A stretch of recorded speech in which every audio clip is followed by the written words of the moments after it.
Breaking news చూస్తున్నాం. హైదరాబాద్ లోని ప్రజాభవన్ బెదిరింపు కాల్ కలకలం రేపింది.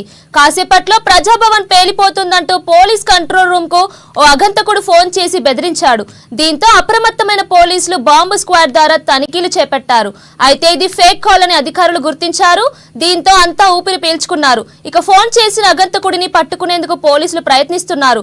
కాగా ఈ భవనం గతంలో ప్రగతి భవన్ గా ఉండగా కాంగ్రెస్ ప్రభుత్వం ఏర్పడిన తర్వాత జ్యోతిరావు పూలే ప్రజాభవన్ గా మారుస్తూ ముఖ్యమంత్రి రేవంత్ రెడ్డి నిర్ణయం తీసుకున్నారు. అలాగే ప్రజాభవన్ ముందు ఉన్న ఇనుప కంచెలను కూడా తొలగించి వేశారు. ప్రస్తుతం ప్రజాభవన్ లో డిప్యూటీ సీఎం భట్టి విక్రమార్కకు అధికారిక నివాసంగా కొనసాగుతోంది.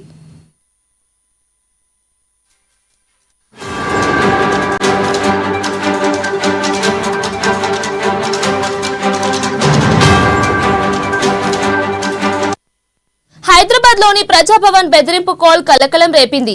కాసేపట్లో ప్రజాభవన్ పేలిపోతుందంటూ పోలీస్ కంట్రోల్ రూమ్ కు ఓ అగంతకుడు ఫోన్ చేసి బెదిరించాడు. దీంతో అప్రమత్తమైన పోలీసులు బాంబు స్క్వాడ్ ద్వారా తనిఖీలు చేపట్టారు.